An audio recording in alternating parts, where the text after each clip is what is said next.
We all know Samsung, right? It's in our phones, TVs, fridges, basically everywhere.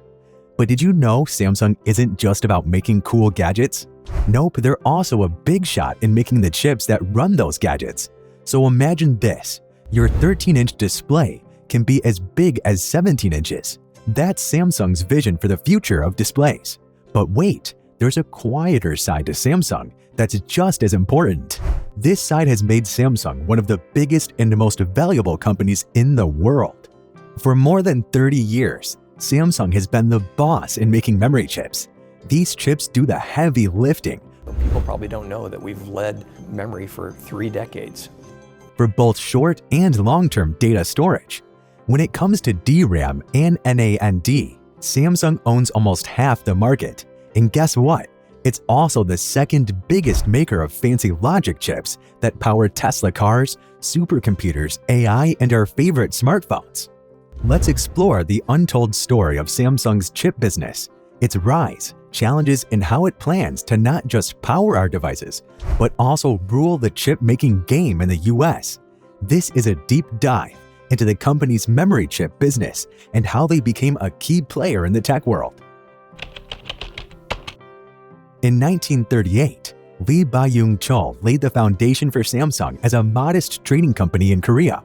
Initially dealing in fruits, veggies, and fish, it wasn't the tech giant we know today. However, Lee Byung-chul had grand ambitions. He wanted Samsung to be eternal, strong, and powerful. Hence the name Samsung, meaning 3 stars. Through wars and challenges, Samsung diversified into sugar refining, construction, textiles, insurance, and retail, becoming a versatile business. Fast forward to 1969, the birth of Samsung Electronics. By 1972, they unveiled the first Samsung TV, and just 2 years later, they made a strategic move by acquiring Hankook Semiconductor. Entering the 80s, Samsung made waves with 64 kilobyte DRAM memory, establishing a presence in Silicon Valley. Despite Lee Byung-chul's passing in 1987, his son continued the legacy. In 1988, Samsung launched its first mobile phone, expanding beyond living rooms to people's pockets. Now Samsung isn't just a local grocery store, they're the world's largest smartphone provider, rivaling Apple. Their journey includes international recognition with the world's first 64-megabit DRAM chip in 1992. In 1996, Samsung broke ground on a significant Austin, Texas factory, followed by another in 2007. Their Silicon Valley headquarters, designed like a stack of flash memory chips, debuted in 2015. Back in 1999, Samsung dropped a bomb in the tech world, the first 1 GB NAND flash. But they didn't stop there. It was just the beginning. Imagine a tech evolution timeline. 2 GB NAND flash in 2002, 4 GB in 2003, 8 GB in 2004, and the list goes on. Now let's talk about fine processing. Samsung wasn't just about making bigger memory, they were also mastering the art of fine processing. Picture this, 90 nanometer NM process tech in 2002, 70 nm in 2003, 50 nm in 2005, and 40 nm in 2006. It's like shrinking the tech wizardry to fit in your pocket. And then came 2007, the year Samsung took it to the next level, the 30 nm level. It was like opening a new chapter in the tech book, a frontier many were eyeing.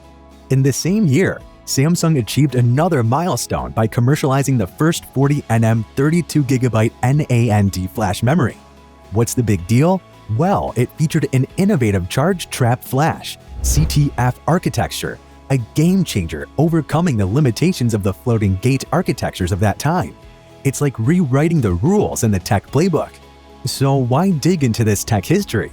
It's not just nostalgia, it's about understanding the steps that led Samsung to be the memory giant it is today. So that's the history of Samsung's journey from a small trading company to a tech powerhouse. Samsung generates most of its revenue from its semiconductor business. In 2022, The semiconductor business accounted for 46% of Samsung's total revenue. Other major revenue sources for Samsung include its mobile communications business, 28% of revenue, display panel business, 11% of revenue, and consumer electronics business, 15% of revenue. Samsung is a world leader in the semiconductor industry, and it is the largest supplier of memory chips and system-on-chip (SoC) processors. Samsung semiconductor products are used in a wide range of devices, including smartphones, computers, servers, and consumer electronics. That is just overlooking one division of the Samsung global conglomerate. Samsung's mobile communications business is also a major revenue generator for the company. Samsung is the world's largest smartphone vendor, and it also sells a range of other mobile devices, such as tablets and wearables. Samsung's display panel business is another major source of revenue for the company.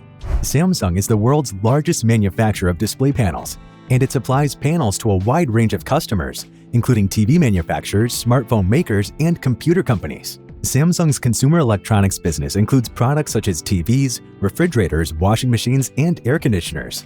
Samsung is a major player in the global consumer electronics market, and its products are known for their high quality and competitive prices. Overall, Samsung is a diversified company with a wide range of revenue sources. However, its semiconductor business is its largest and most important revenue generator. Now let's talk about the hurdles Samsung faced. For Samsung, there was a dive in the prices of memory chips. They took a hit and fell even more, up to 23% in Q2 2023. In April, Samsung laid it out. Their earnings for the first quarter of 2023 were dismal. Profits took a nosedive, plummeting 95%, hitting the lowest level since 2009. But Samsung isn't one to back down. When the going gets tough, they get going. In 2023, Samsung's semiconductor revenue stood at $39.9 billion, a reduction from $63.8 billion in revenue that the company recorded in 2022. Samsung suffered as a result of the memory semiconductor market experiencing one of its worst declines in history.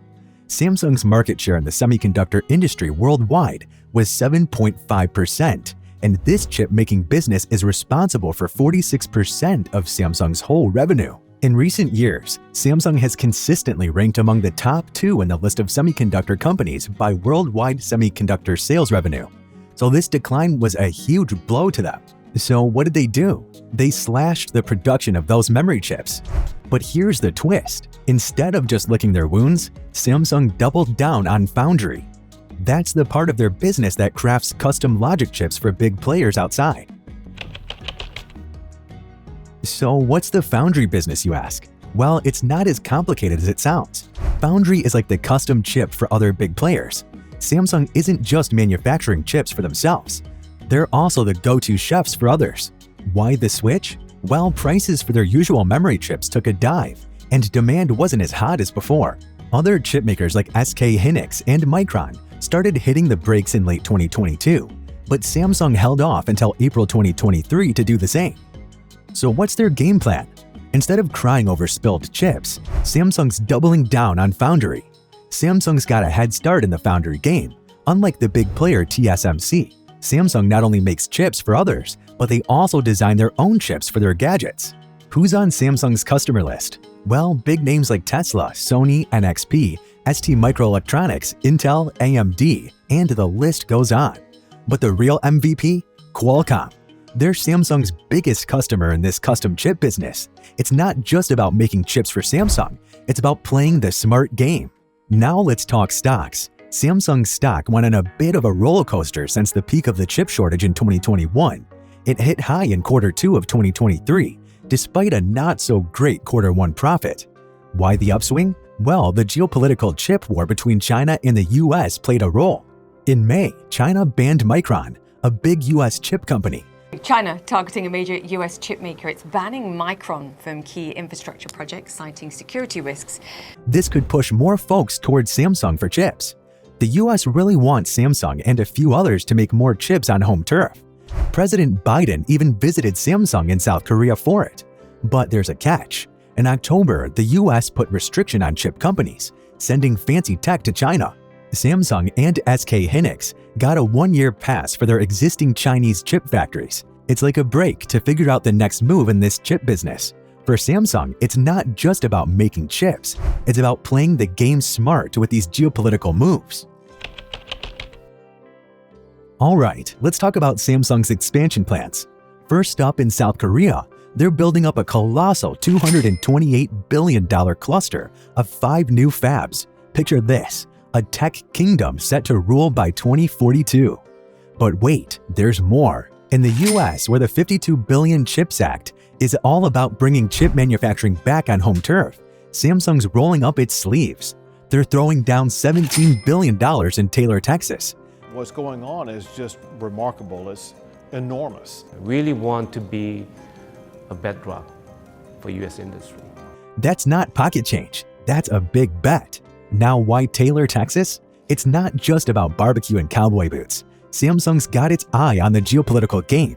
They know there's a push to bring chip manufacturing back to the US, and they want in. It's like planting a flag in the soil. But it's not just about planting flags, it's about customer demand.